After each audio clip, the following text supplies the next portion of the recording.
السلام عليكم. نكمل المحاضرة الثانية of pituitary gland disorder. اليوم راح ناخذ هرمون جديد antidiuretic hormone abnormality. To start with, we need to know some physiological points about antidiuretic hormone. Antidiuretic hormone is a peptide that's synthesized in the hypothalamus, not the pituitary gland. After synthesis, it will travel along the pituitary stalk in the neuronal pathway that connects the hypothalamus to the posterior pituitary gland to be stored in the posterior lobe of the pituitary. So, the posterior pituitary lobe is only storage site, not synthetic site for antidiuretic hormone. When antidiuretic hormone is needed by the body, and it is needed when there is decreasing in extravascular volume or when there is increased hypotonicity, there will be increased excretion of antidiuretic hormone. Antidiuretic hormone acts mainly on the kidney, specifically on the collecting tubules, and it will increase free water absorption in the collecting ducts. Now, any abnormality of antidiuretic hormones, either with function or secretion, will result in a disorder called diabetes insipidus أو السكري الكاذب. Diabetes insipidus is an uncommon disorder characterized by persistent excretion of excessive quantity of diluted urine and by thirst. It's caused by abnormality of antidiuretic hormones. Excessive excretion of urine more than 3 liters per 24 hours can be considered as polyuric. Now, antidiuretic hormone disorder can be classified into 2 types according to the defect. Where is the defect?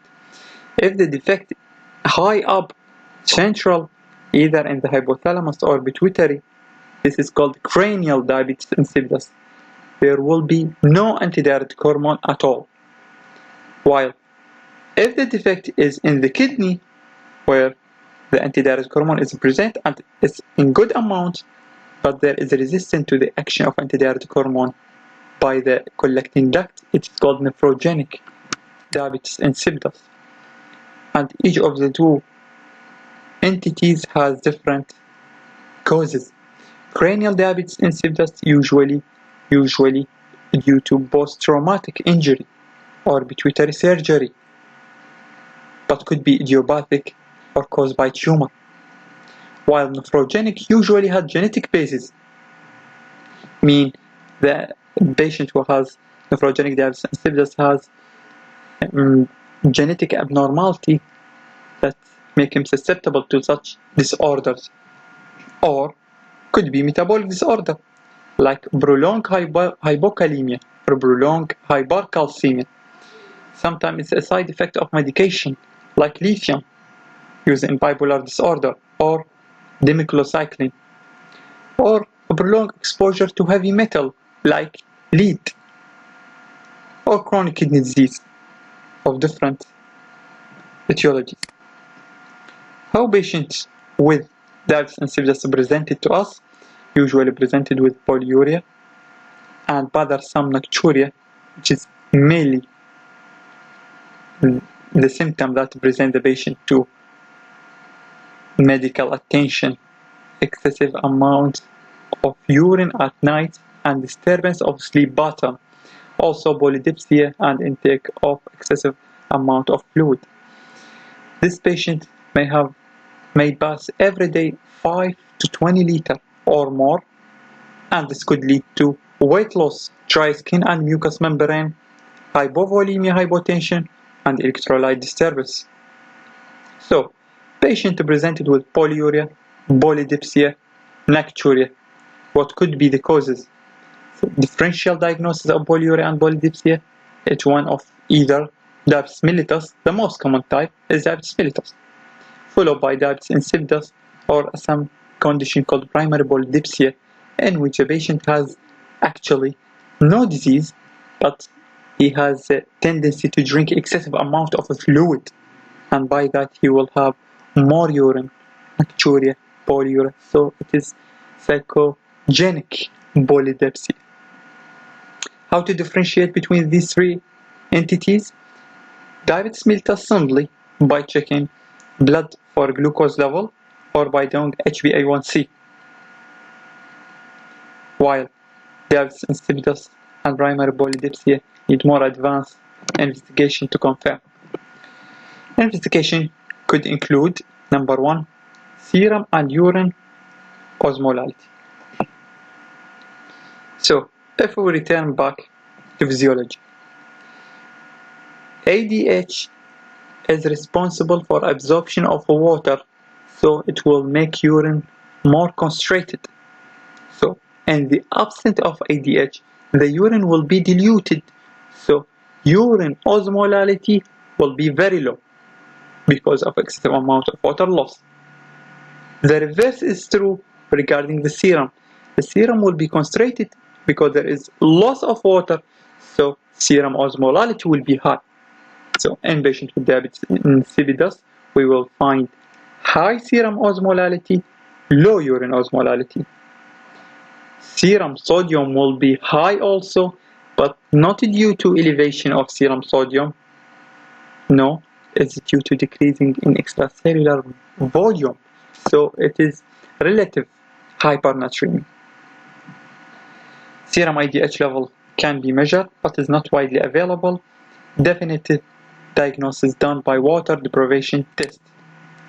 What is water deprivation test? As the name implies, we will deprive the patient from water and look for his serum and urine osmolality.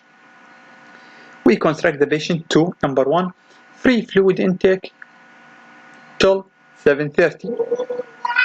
اشرب مي على راحتك سوائل إلى حد 7:30 صباحا، تقطع السوائل. تجينا الساعة 8:30 الصبح. When he came to the center, we will measure his body weight, plasma and urine osmolality on the baseline. Then we will record his body weight, urine volume, urine osmolality, plasma osmolality every 2 hours for 8 hours. The test should be stopped if the patient lost more than 3% of his body weight. Now, if a plasma osmolality more than 300, I mean elevated, and urine osmolality after 8 hours is still below 600, I mean low or diluted urine, this confirms our suspicion of diabetes insipidus.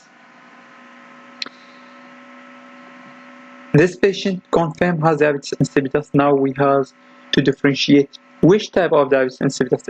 Is it cranial or nephrogenic?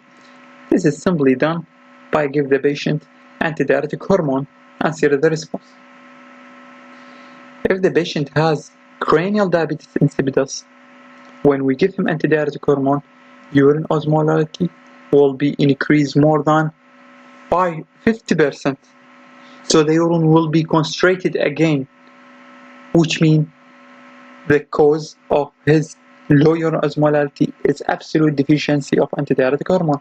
While in nephrogenic diabetes insipidus, even after we give antidiuretic hormone to such patient, the response will be poor and the urine still low osmolality, or the response be below 50, and means that this patient has nephrogenic diabetes insipidus. Treatment accordingly, cranial diabetes insipidus should be treated with antidiuretic hormones, which will be given either intranasally or orally. Intranasal is the preferable, and the dose should be given before sleep at night, which improves his sleeping pattern. Nephrogenic treatment really is controversial. There is no proven effective treatment, but there is many theories. One theory implies the use of diuretic.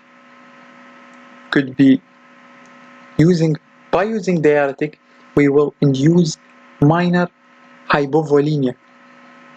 By hypovolemia, there will be stimulation of the descending tubules and the nephron to absorb more amount of sodium, and with that sodium more amount of fluid, so there is much less fluid reaching the collecting duct, the site of action of antidiuretic hormone.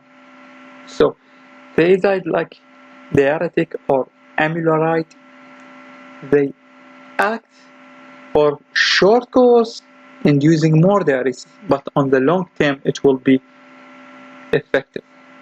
Another theory states that prostaglandin increase resistance to antidiuretic hormones.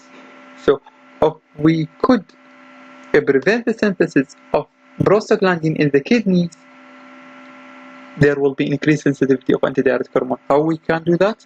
By using non-steroidal anti-inflammatory drug like indomethacin. Now, at this time, we will continue major hormone deficiency or pituitary hormone abnormality. Now we came to the next subject, which is pituitary hormone excess. Few notes to start with. The most common functional pituitary tumors is prolactinoma, which secrete excessive amount of prolactin.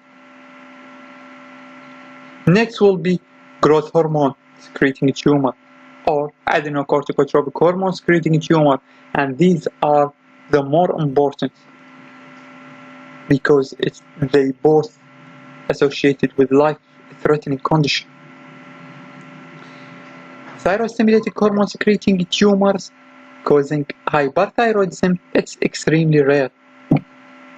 Sometimes pituitary tumor secrete more than one hormone, most commonly combined secretion of prolactin and growth hormones. Any tumor in the pituitary gland less than 1 cm, we call it microadenoma. More than 1 cm, we call it macroadenoma.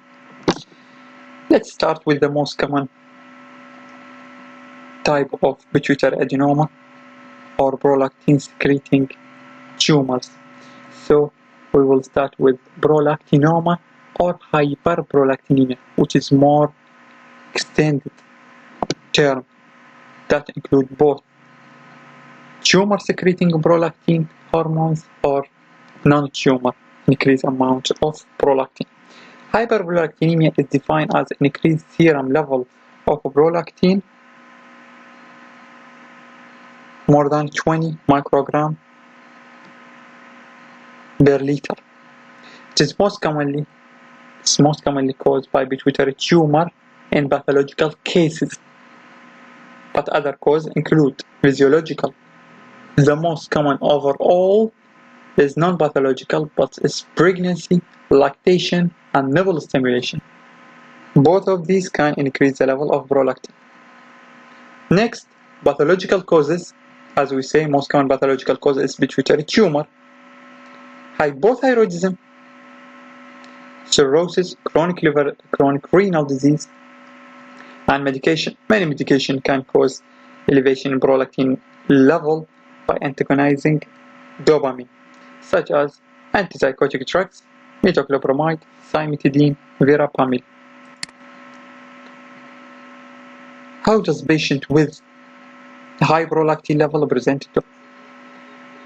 Hyperprolactinemia cause hypogonadotropic hypogonadism because prolactin level act as a negative feedback mechanism on the hypothalamic gonadotropin releasing hormone and on the anterior pituitary gland to cause decreased secretion of LH and FSH. So there will be secondary hypogonadotropic hypogonadism, meaning there will be no LH and FSH. So how hypogonadism presented to us? In men, it will be presented as decreased libido, impotence, infertility, gynecomastia, and rarely galactorrhea. While in women, it's presented as infertility, oligomenorrhea or amenorrhea, and less often galactorrhea. This is about the physiological effect of prolactin, but if the high prolactin level is caused by adenoma, so we may have the effect of a tumor in the head. By pressure effect, the tumor could cause headache, visual disturbance by pressing on the optic chiasm, which lie above the pituitary gland. Investigation: how we diagnose patient with hyperprolactinemia. First, serum prolactin level. Highly elevated serum prolactin level on 2 occasions confirmed the hyperprolactinemia. Pregnancy and hypothyroidism should be excluded. After we confirm, we need to localize the disease. How we localize? By imaging to the pituitary gland. So, brain MRI with contrast after the disease is confirmed to see if there is any tumor or not. How we treat such patients? The underlying cause should be corrected. If there is drug causing elevated in prolactin level, should be discontinued.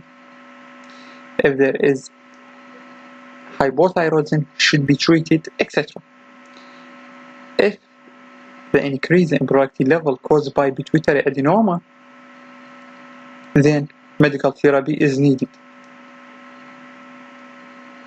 First line medical therapy is dopamine agonist like bromocriptine or cabergoline.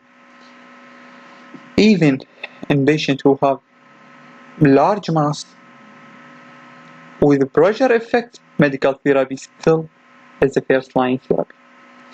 Failure of medical therapy, we need to use second line therapy, which usually surgical removal of the mass plus minus radiation, but only after failure of medical therapy. So treatment of prolactinoma is medical therapy. What is the relation between pregnancy and hyperprolactinemia? Hyperprolactinemia often present as infertility. So we will try to treat it with dopamine agonist. Infertility may be improved and the patient may get pregnant. So the patient maybe need to warn or inform of this possibility. When there is pregnancy, he should come and tell us. If the patient gets pregnant and he was on dopamine agonist, if she has microadenoma, then we will advise to withdraw dopamine agonist therapy as soon as the pregnancy confirmed, and the patient will go on screening test and visual examination during pregnancy. But in contrast, patients with macroadenoma during pregnancy, this macroadenoma may get enlarged rapidly under estrogen stimulation, and these patients should continue dopamine agonist. All patients should be advised to report headache, visual disturbance promptly. Thank you very much.